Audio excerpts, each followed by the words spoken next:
I'm Maggie. I'm a licensed clinical psychotherapist with degrees in psychology, theology, and marriage and family therapy, a national certification in dialectical behavioral therapy, and a national certification in integrative mental health. In this video, I'm not looking to diagnose anyone. I'm only willing to offer insight into situations like these.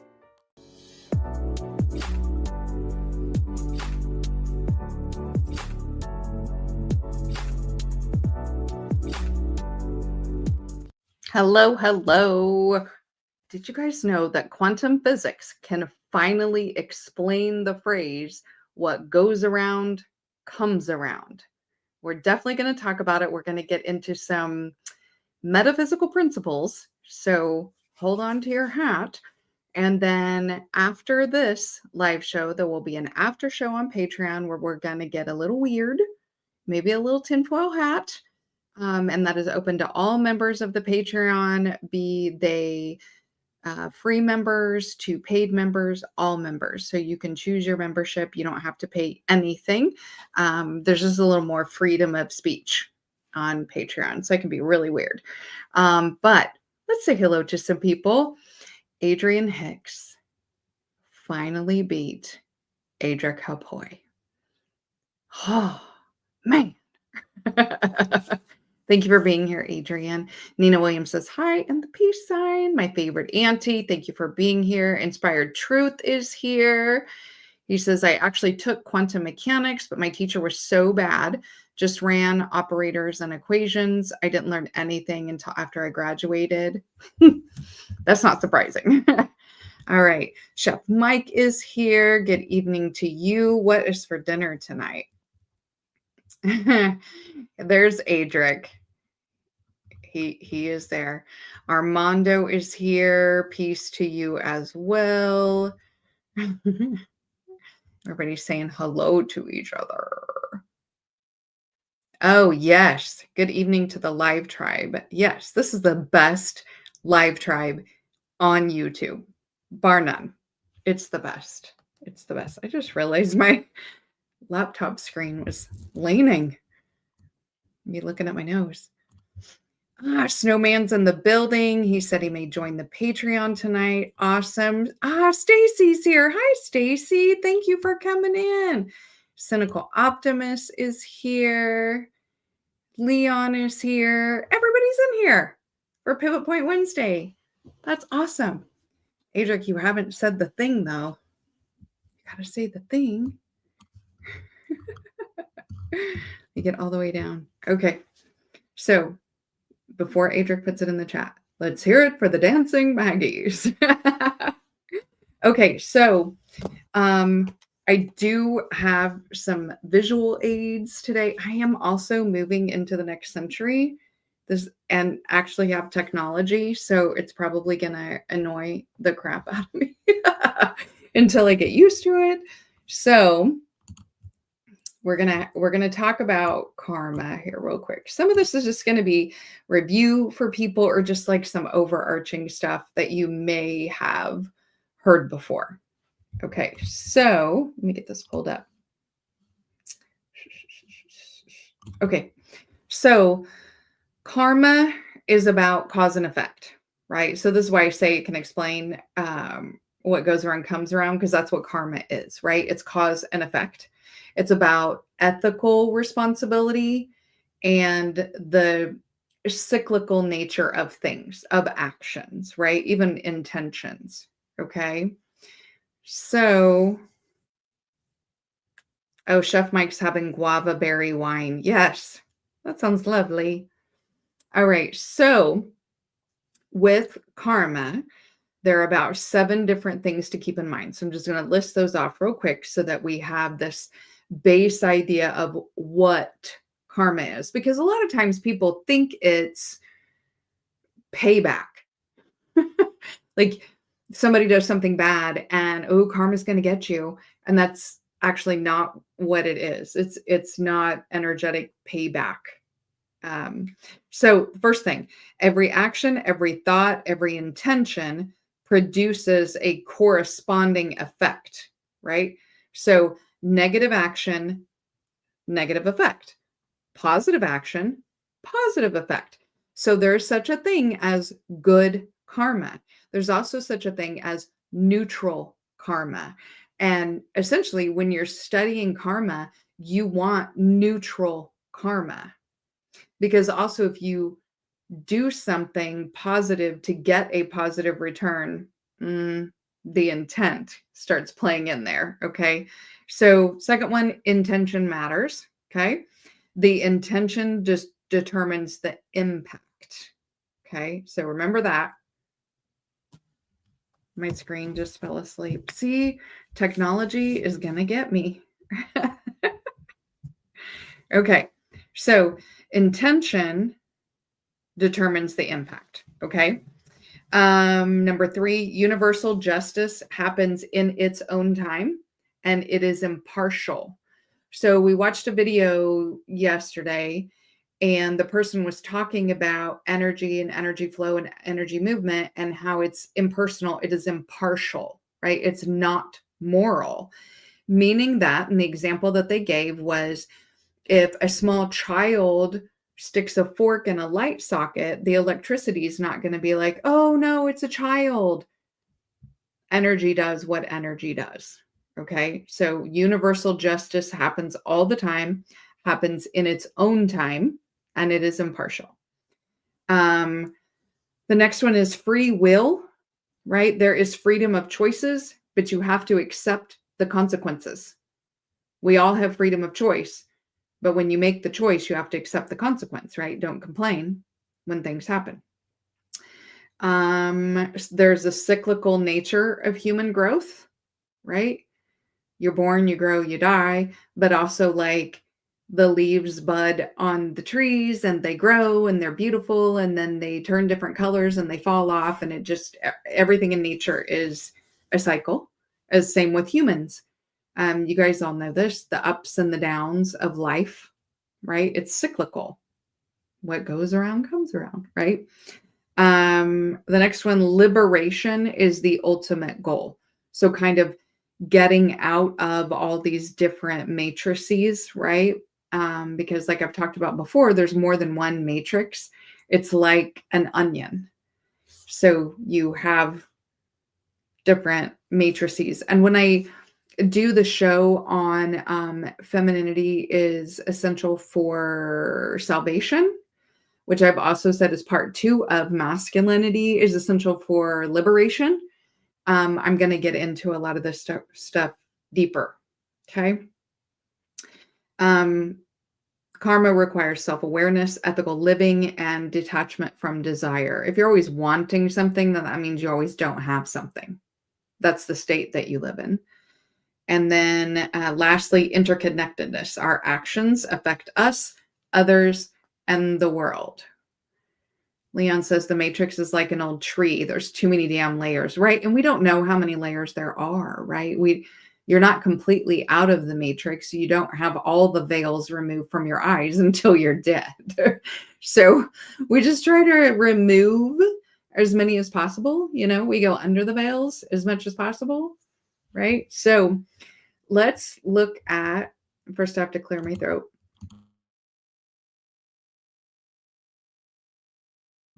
Okay, let's look at some previous attempts at explaining karma. Even though karma is ancient, like it's double ancient. Some of these are pretty ancient, but these are previous attempts at explaining what karma is or that energy movement. So the first one I was going to talk about, the 7 hermetic principles, right? You'll see 7 a lot in ancient things. Again, I hate to keep blowing it up, but in the femininity show, we go into 7 a lot. The 7 sisters, right? The 7 gifts of the spirit, all that kind of stuff. So the 7 hermetic principles, right? The principle of mentalism, which is all is the mind, the universe is mental. And karma does begin with thought and intention, right? So then the principle of correspondence, which is where in all religions, it's as above, so below, but they always leave out the second part, which is the principle of correspondence, which is as below, so above, right? And karma and dharma, which is your duty, operates on multiple levels, right? The energy you project outward mirrors your inner experience. Okay. The principle of vibration, which is nothing rests, everything moves, everything vibrates. Quantum physics proved that a while back, that on a microscopic level, even the most solid thing is actually vibrating and moving. And karma operates on positive and negative energy, right? And the energy flow. The principle of polarity, which is everything is dual, everything has poles, right? Everything has a good side and a bad side, a masculine side and a feminine side, a side in the sun and a side in the shade, right? Everything has its pair of opposites. And karma highlights the dual nature of action and consequences and how intention plays into that. The principle of rhythm, which is everything flows out and in, everything has its tides. We talked about that a little bit in karma. There's ups and downs. There are seasons for everything. Nothing lasts, right? Good things can't last. You can't laugh forever, right? Happiness has to fade a little bit into sort of peaceful being and existence. But also that means bad stuff doesn't last forever, which is good. We want it that way. Okay. Karma reinforces the law of responsibility and interconnectedness. That's part of it. And then the principle of gender, which is gender is in everything. Everything has its masculine attributes and its feminine attributes. And karma is about balancing energy, the duality of energy, to maintain universal order. Hi, Dot. Thanks for being in here. Dot says, is it even possible to be in control of all of this? Like, how do you never have a negative emotion towards someone or something? The thing is in karma, negative or even base level, or what people colloquially call low vibration, is not necessarily bad. You know, when you think about like righteous anger, if it's righteous, it's not bad. You know, from a Christian perspective, you know, Jesus goes into the temple, he sees all manner of ridiculousness in there, like the total hustle and grift that's going on by the Jewish priests. And he gets mad and he raises his temper, and property destruction and turning over tables. All of that is righteous anger. So that's not bad karma. That's not bad things are going to come back to him. And so what it takes necessarily is to not have a Christian mindset when you look at karma, like you're either sinning or you're pleasing God in from a Christian perspective, right? And since we're all sinners, we're always sinning, and how do you not sin, and how do you not have a bad thought, and blah, blah, blah, blah, blah. There's no such thing as sinning when we look at karma, right? So if I was to have what from a Christian perspective might be an impure thought, like I see somebody attractive, I maybe imagine them with their shirt off, okay? Because at a human level, in my lower chakras, that's how I respond. Now, I didn't harm anybody. I received enjoyment out of imagining that. There's nothing wrong with it. There was no ill will, ill intent. Now, if I imagined tying that person up, you know, there's intent in my thought, right? And so it just takes a bit of a paradigm shift, and not infusing the Christian mindset with an impartial balance of negative and positive energy. Hopefully that makes sense. Hopefully. Leon says, I got called the angry black man. By my son's female friends this election. They said my energy is low and I don't want women to be free. At some point, maybe we'll talk about more because I've talked about low vibration, that you can't actually high vibrate unless you are exposed to radiation. Um, at some point, we'll talk about the chakras. On the Femininity Show, I'll talk about the chakras and what they actually mean by high vibration and low vibration in the actual tenets of the actual belief system, not what gets thrown around and people beat each other over the head with. Because as they say, if you have somebody who is accusing you of being low vibrational or is like beating you over the head with you're low vibrational, they are being low vibrational. You have to be able to do that. Okay. Hi, Rocky. Thanks for being here. Yeah. Adrian apparently got hit with the vibration talk too. Yeah. Sign languaged.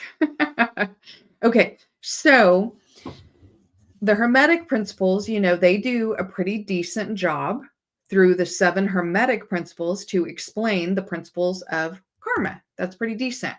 Now, what we've mostly been exposed to are the 3 Abrahamic religions, right? Judaism, Christianity, and Islam. Okay. So I want to talk about what they do because karma and the teachings of karma existed way before Judaism, definitely before Christianity, and definitely before Islam. So this is what they did with the teachings of karma. Okay. So in Judaism, they do talk about measure for measure. It's something called measure for measure, which is actions lead to consequences. Like any action is going to have a consequence.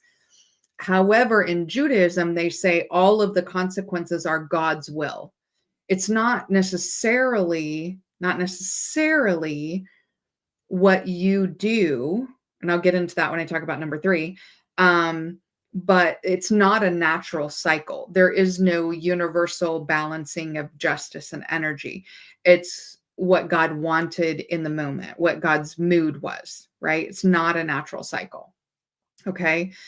They do have mentions of reincarnation in the Kabbalah.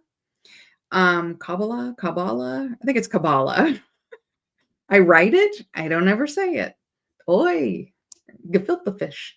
Anyway, but reincarnation is downplayed and it really limits all framework of any type of existence to this one single lifetime and what you can do for God. Okay. So it also focuses on communal accountability, which is not something that is in Christianity. Communal accountability is there are collective blessings and collective punishments. So if somebody's doing something wacky that God doesn't like, then all Jews get punished. But if somebody's doing something great that God loves, then, or I guess they would say Adonai, right? They call God Adonai. Then Adonai would bless all of the Jews. Okay. So there's sprinkles of it in there, but they add this monotheistic theme, right? Like they touch on the concepts of karma, but it has to align with the monotheistic theological framework of all is God and God is all, right? As an example, the word liberation in the scrolls and the ancient teachings before it was collected and put into a collection called the Bible, the word liberation is changed to salvation, and salvation can only be granted by God. So there's no such thing as personal liberation anymore, okay? Because they turn it into this monotheistic slant. Leon is telling Rocky, I'm undefeated. I don't even like co-signing how good of a father I am in arguments for the ladies to tell other men, do what he does. I just tell them, pick someone like me. I used to get that too. And then Leon says, Kabbalah is my favorite form of red pill and the Matrix. Yeah. So in Christianity, which here in the West, this is what we've mostly been exposed to, like on a general sense, right? In Christianity, everything is divine grace. There's no universal justice, there's no balancing of energies, there's no what comes around goes around. There's no sorts of justice. It's all divine grace, right? It's like you reap what you sow, which is what's in there, except redemption overrides consequences. So you reap what you sow in a negative way. Say you do something that's ill intended, right? You use somebody else as a means to an end or whatever. God can override your consequences, right? So you reap what you sow, but only if God wants it. He can nullify cause and effect, okay? Positive and negative, good or bad, okay? So rather than a natural cyclical process of nature, Christianity oversimplifies action and consequence to this extreme binary outcome, right? You either please God or you're a sinner. You're either going to heaven or you're going to hell. Like these are very extreme binaries, okay? In Christianity, it removes all personal power, right? Christianity teaches reliance on God's will, whatever God wants. And because we were not taught natural, energetic, rhythmic cycles, it seems like God's will, either he hates us, or he hates me, or it's just so random, I can't figure it out. But then Christianity teaches me the reason I can't figure it out is because I'm a sinner. It's my fault at the end of the day anyway. So there's all removal of personal power. You are totally reliant on God's will rather than any type of accountability.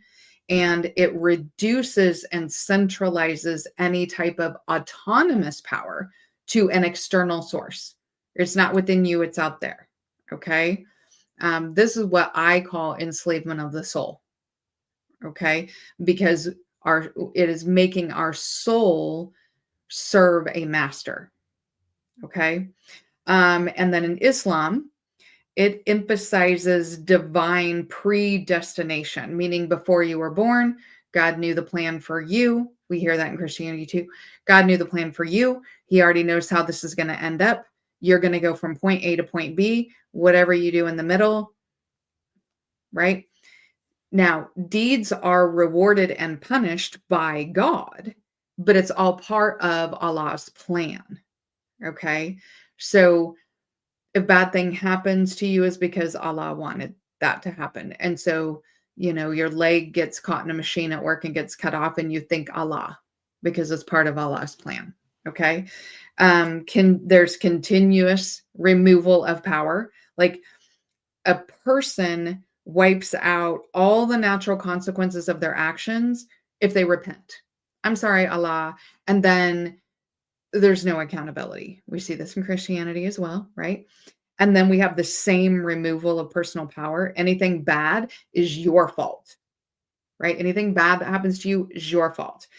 Allah is punishing you because you're a bad, terrible person. It's not because it's cyclical in nature. But anything good is from Allah, not you. So if it's bad, it's your fault. If it's good, it's Allah. That sounds like gaslighting to me. It's not your hard work. It's not your growth as a person. It all comes from Allah. Now say thank you or it all goes away. So those explanations, the like karmic type stuff or energy type stuff, natural cycles are in there. But then all of the power goes to either Adonai, God, or Allah. Okay. So now some of my favorite, I like to go back more ancienter. So pre-Celtic,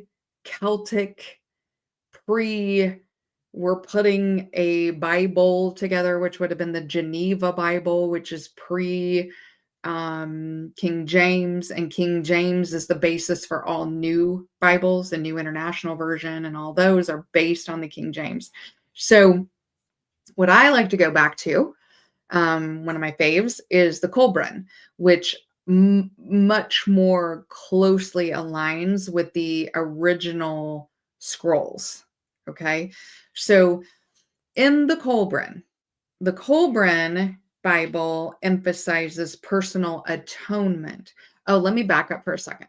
The Kolbrin Bible is the compilation of pre-Celtic ancient wisdom and ancient Egyptian, well, that whole North African area, ancient writings, because the pre-Celts and the ancient Northern Africans or Egyptians had interactions with each other.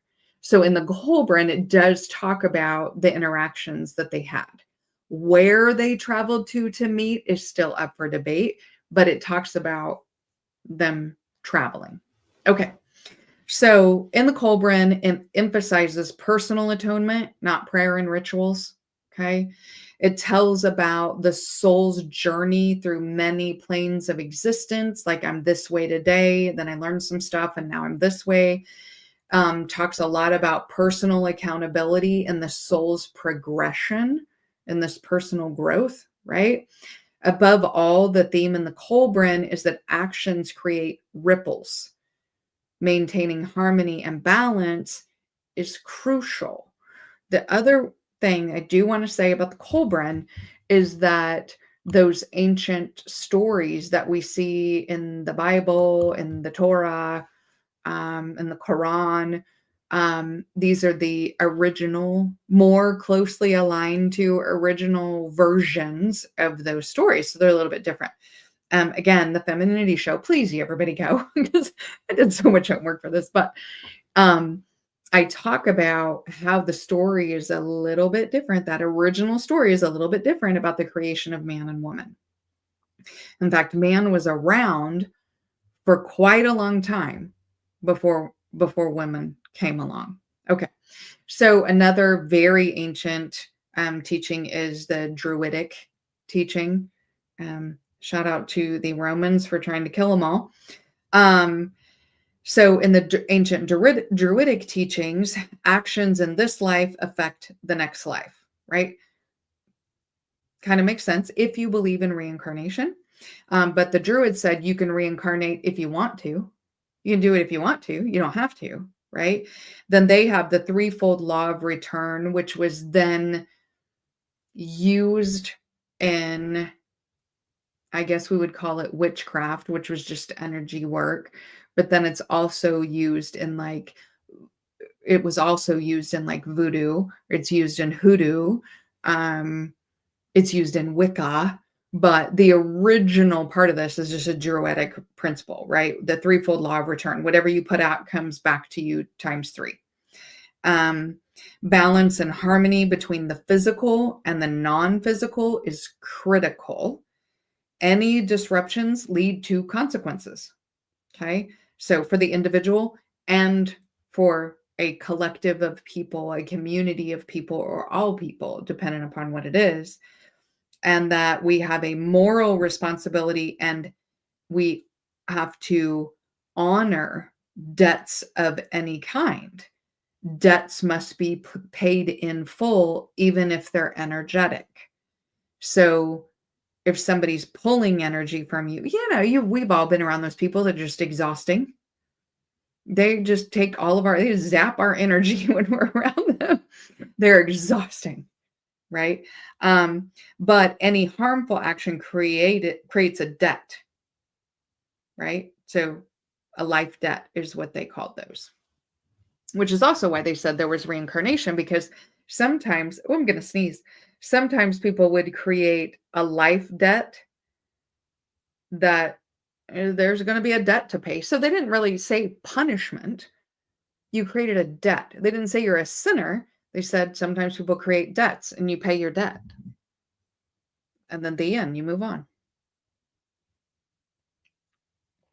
Now, what are some things that people say about karma, right? Especially because our knowledge of karma is that it's universal payback to somebody who did you wrong, you know? So we have a skewed idea of what karma is when it's just the cyclical nature of energy. That's really what it is. So, people will say it's superstition, and that's because pop culture reductionism, right? Like when we think it's instant payback or it's mere superstition, or people want karma. They want some sort of immediate result of you did me wrong, karma better get you right now while I'm watching. Well, those intentions aren't that great, right? So then you're sitting there thinking about, oh, I want you to fall on your ASS and and I want everybody watching. And then maybe you're walking down the street and you trip and you fall on your ASS while people are watching. That's You got karma from your intention. Universal justice moves in its own ways, and it has nothing to do with you enjoying somebody paying a debt of energy. Leon says, my mother, she is so resilient. Yeah. So another thing people say is like it lacks empirical evidence. There's no evidence, but we're going to talk about quantum physics. Okay. Karma is about intangible forces. So is quantum physics, right? But these intangible forces are really hard to prove until very recently when we've been able to measure those type of things, right? People often conflate unproven with false. This is where discernment comes in, right? Because there's lots of stuff that's being discovered all the time. It was unproven yesterday, but it's proven today. Does that mean it was false yesterday? Not necessarily. Unproven has the connotation of yet. Now, if something's unproven, we have to take it with a grain. Figure out if it's true for you or not, or if there's some proof of it in your life, right? But sometimes the lack of empirical evidence doesn't mean that it's false. Okay. Empirical evidence may prove that something is not true or that it does happen, right? So it's an unbalanced focus, right? And it's only in the material world, right? It's like if I can't see it with my eyes, hear it with my ears, touch it with my hands, then it doesn't exist. Well, then what happens when you close your eyes and you imagine an apple? Does that mean it doesn't exist? Well, of course, the thought exists in your mind, right? Then, all the religious stuff that goes into it, any woo-woo type stuff that you might believe in, even though it's a natural energetic cycle, could be seen as sinful or bad. And then kind of just like, we don't do that here, right? Like, I don't believe, like somebody saying, I don't believe in karma because karma doesn't affect me. But it's overarching laws of energy movement. You not believing in it doesn't mean that it's not real. Now, I do say take that with a grain as well, because people will say that, people in the Abrahamic religions will say that about God. Well, just because you doesn't believe in God doesn't mean God doesn't believe in you. Or just because you don't believe in God doesn't mean he doesn't exist. Well, I've done lots of things to see if God exists, right? But karma, much like the practice of yoga, has been appropriated and commodified in the West, right? Commodified meaning the West tries to make money off of anything it can get its hands on, right? So we have karma bracelets, karma candles, a karma cleanse. There's actually such a thing called karma capitalism, which is where people try to maintain an energetic balance so they don't lose money and they can make as much money as possible. That's kind of against the balance of karma. But on Reddit, you can get karma points, right?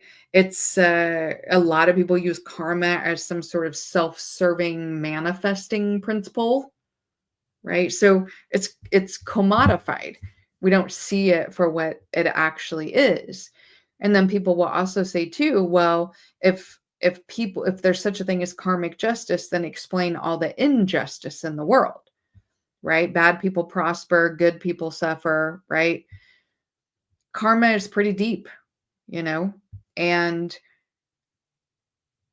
it's about energy balance. And all of us keep giving our energy, our power to those same bad people, or we give it to an external entity to use as it pleases, right?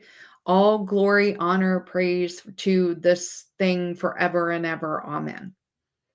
I've just given you all of my energy, all of my accountability, all of my, right? Even casting a vote of empowerment. That's what that's called. Casting a vote of empowerment. I'm giving you my personal power, right? So is it possible that we're giving our energy, our good karma, in exchange for some later reward that they're going to give us? And so we're helping balance all their bad karma by giving all our good karma to them. You think somebody may have hacked the system at some point? Maybe. Maybe I'm giving more credit than is necessary. Inspired Truth says hypothesis to theory to law, repeat. The search for truth is ongoing. Right. Yeah. And even just because there is studies and evidence about things doesn't mean it's absolutely 100% proven, right? Because there's always more, right? That's why he says repeat, right? um so some people say, I don't do any of that woo woo stuff, doesn't have any effect on me. um And I will say, you're not telling the truth. That you don't believe in the woo woo and it has no effect on you. And I tell this story when I talk about how we all use manipulation in a positive way.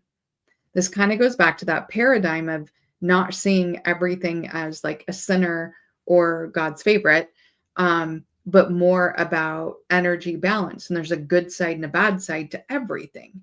So you're using the principles of karma when you do this, but I tell this story to say that everybody manipulates and they use it in a positive way.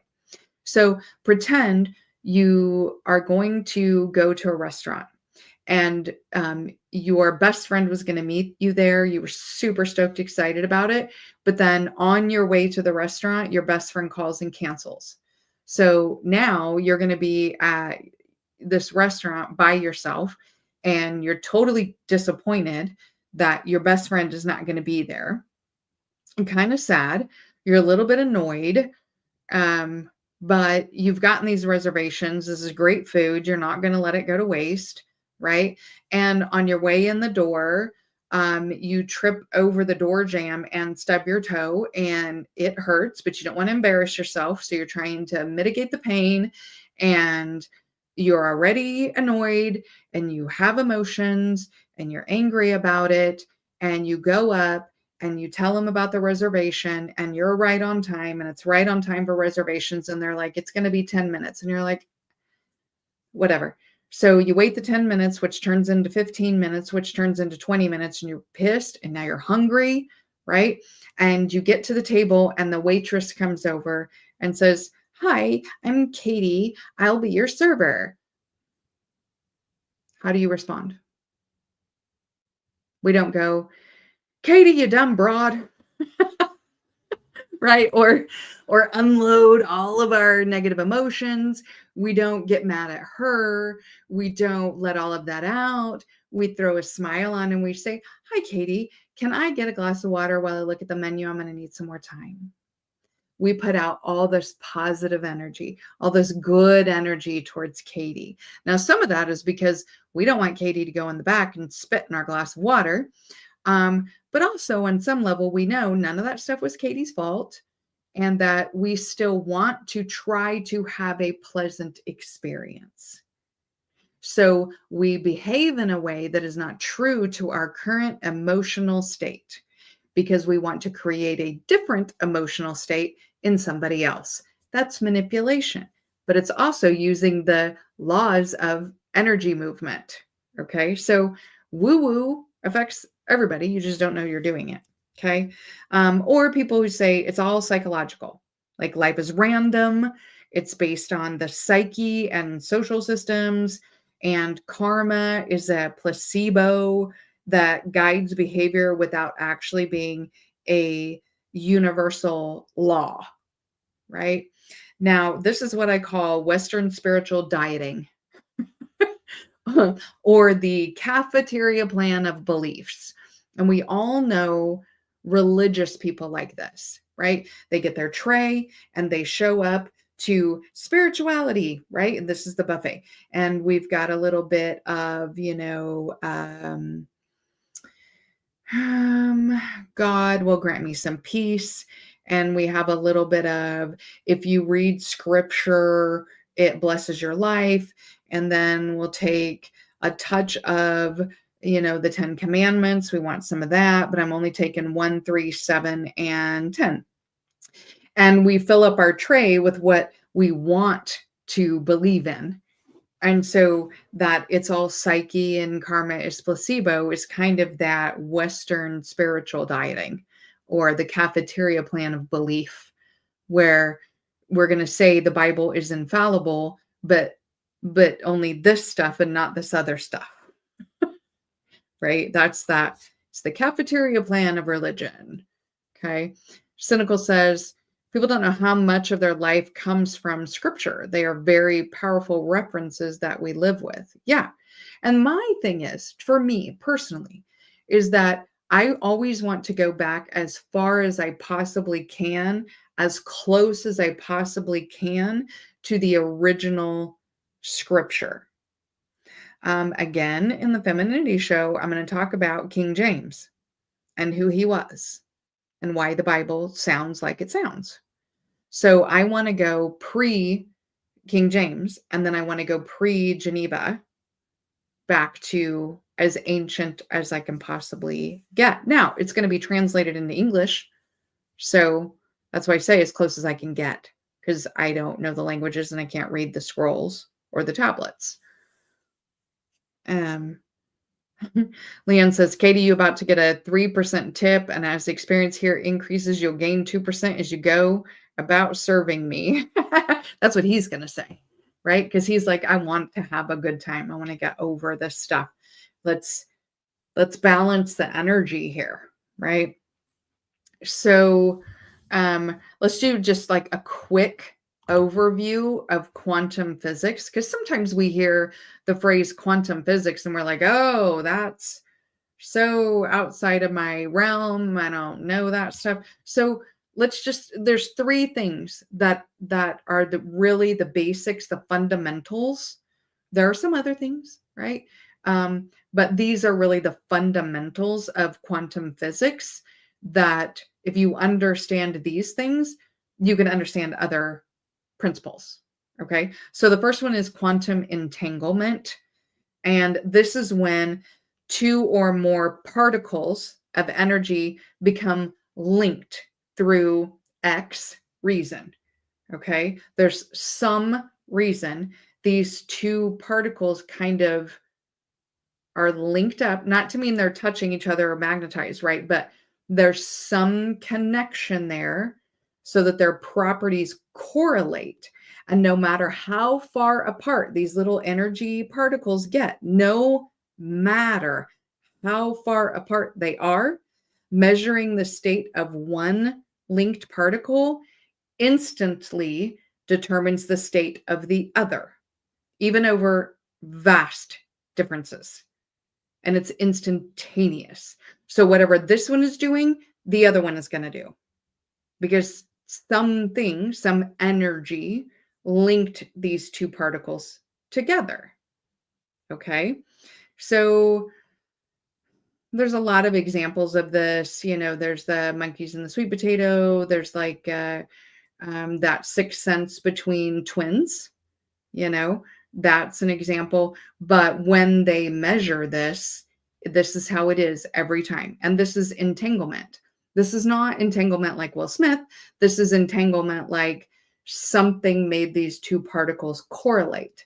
Now, in metaphysics, they'll start talking about love and all these things, like on a human level, love. And then, you just know somebody's thinking about you, or you just know, or you start thinking about somebody and they call, right? That could be quantum entanglement, right? It's a very deep, non local connection. These two particles don't have to be around each other to act exactly the same at the exact same time. Okay. The other one is the observer effect, which is this is the act of measuring something itself affects it on the affects the entire quantum system. So the way that they prove this, and they keep doing it over and over again, is the double slit experiment. So just a quick overview of that.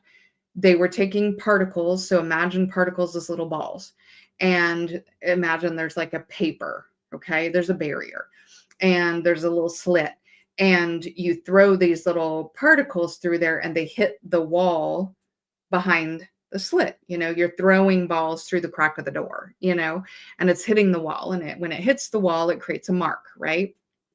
So they're measuring this particle, and it hits the wall about where we think, and there's all these little dots, right? Essentially it's hitting the back barrier, blah blah blah. Just roll with my metaphor here. And so they assumed that if they made two slits and they just started throwing all these particles at it, that some would hit the outside of the slits, some would bounce this way and that, some would go through the slits, hit the wall behind, and there'd be all these dots. Now, what happened was something different. What hit the wall behind the slits was waves. And it's waves like if you drop a pebble into water and the ripples. So what they found was when they're just randomly throwing particles at two slits, at some imperceptible moment, we lose observation of the particles. When we can watch the one particle go through the slit to the other side, it stays a particle. What happened when they threw these other particles through that we could not observe the whole time, they came out as a ripple, meaning that they came out the other side, marking everywhere that a particle could hit, all probabilities. Okay. So there's this observer effect that when you're watching something, it's in one state, but when you're not watching it, it's in every possible state. Anything could happen. Okay. When you're not looking at it, anything could happen. Okay. It's sort of like if a tree falls in the forest and nobody's there to hear it, does it make a sound? And the quantum physics response to that is, what's a tree? It's all the probabilities. Yes, Spain Man. Hi. Inspired Truth said, and the modified double slit experiment was wild because the effects transverses time. Yeah, they had one where like they would make the photon go up this like hamster pipe. There's all kinds of fun ones to watch. And Spain Man says, so we're in a simulation. Sort of, because what we look at is not instantaneous. Okay. There is a pause between what we see and what our brain perceives. There's a lag in time. And it's possible that that lag in time lines up with particles dropping from wave into form. So things may be dropping into form as we are looking at them, but we don't perceive that lag of time. Oh, Spain Man says he's been here. Okay, good. Good. Okay. I get so into this stuff, I squirrel very easily. Okay, so that's the observer effect. Okay. Then the quantum field theory, okay, is the quantum field theory is kind of a combination of quantum mechanics and the theory of relativity. Yeah, theory of relativity. So what the quantum field theory is that there's this field of energy. Think about like a net, okay? There's this net that is all energy, right? And it's all sort of at rest at all times. Now it's energy, so it's still moving because everything vibrates, right? But everything that exists is because some part of that net got activated. So something drops into form, something drops into existence. This thing that drops into existence now is on fire, right? And so everything is this field, and all matter, time, space, existence, thought, everything is coming in and out of that field. Okay. From as small as a photon to the chair you're sitting in, everything, and you yourself, right? So quantum field theory really answered all the questions that they had in particle physics, so pre-quantum. So this field theory answered all the questions in particle physics, and it solved electromagnetism and the strong and weak nuclear forces theories. So this quantum field theory really buttoned up a lot of stuff and solved a lot of issues. Adrix says a karmic chameleon. Yes. So that's my quick overview of quantum physics, right? Everything is energy. Energy is everywhere. That's about what you got. Okay. So let's talk about what is the link, right, between karma and quantum physics, right? Like, how does quantum physics explain karma and prove that karma is a real thing, right? So karma says all actions and beings are interconnected and inter-affected, right? Quantum physics says particles, which is the base of everything. We're all made up of a bunch of particles. Particles are interconnected outside of space, influencing each other instantaneously. That sounds like the same thing. Karma says the intention behind the action is as important as the action itself.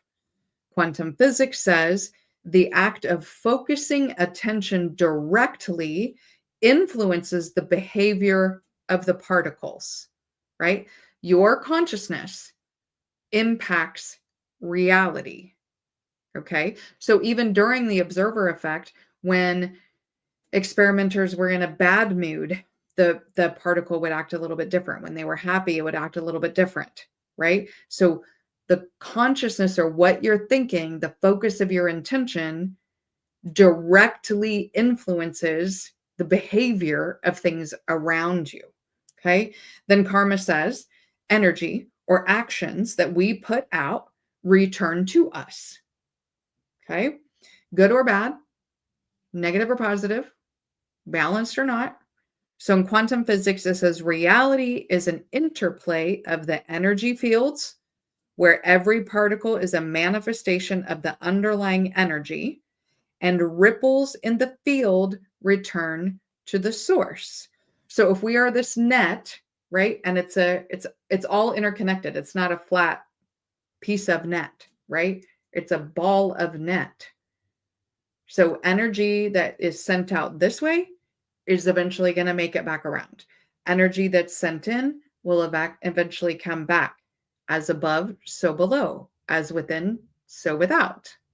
Right? That is quantum physics. Okay.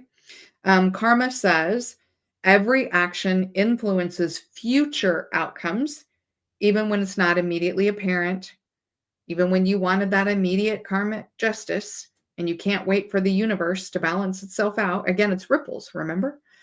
Quantum physics says all actions are a set of probabilities. Anything can happen, right? Not certainties, not what you want to happen. Outcomes are the interplay of the initial conditions and any ongoing interactions, meaning you drop the pebble, the waves go out, but if you drop another pebble or somebody's standing there, there's a lot of probabilities going on. Leon says, I want the smoke now. Right. I mean, we want to see it, right? And then lastly, karma says actions influence the individual and the collective whole. Okay. So quantum physics says, in a very esoteric way, non-locality, says that events in one location influences another location instantaneously, regardless of distance. All of this sounds like the same thing. So a lot of these quantum physics principles explained what karma is and did a bit of a better job than a lot of these ancient writings. And the cool thing about it is that quantum physics did a bunch of experiments and can demonstrate this time and time and time. I would say prove, but I just said that doesn't happen. But they can replicate it over and over again. This is how it is. This is how it acts. Namaskar, Dominic. Oh, okay. He's going to listen to the whole thing later on. Number one in the replay, gang. So as we find more and more in our modern world, maybe doesn't make sense. This ancient human wisdom, again, karma is an ancient wisdom, may have really had the answers to human behavior all along, right? So quantum physics provides a framework that echoes all the principles of karma, right? Like interconnectedness, cause and effect, the role of intention, what goes around comes around, as above, so below, as within, so without. So it's a compelling bridge between ancient beliefs and practices to the modern scientific discoveries. But I'm always going to encourage that you explore both of those things for whatever is true for you. So we are going to, for the after show, let me get back on here. We're going to move over to Patreon. The link is already there. It's for all memberships. So it can be free membership. If you don't have a membership, you can just sign up for a free one if you want to be over there. We're going to do the average show where we're going to get a little weirder, maybe a little tinfoil hat, and really have a good time where we can speak freely. So I hope to see you guys there. Until then, I'm going to show you a picture of my dog. Please like the video if you haven't already. It really helps the algorithm to know what kind of things you like. Share where you think it's appropriate, especially to someone who you think needs to hear it. And don't forget to check out some of the wilder Pivot Point Wednesday shows. And last, don't forget to subscribe if you haven't already, especially if you want to break down complex concepts that make the esoteric not so teric, helping you on your journey to become your most authentic self. By subscribing, you'll join a community that thrives on curiosity and growth, and you'll never miss out on insights and some wild discussions. Let's uncover the universe together.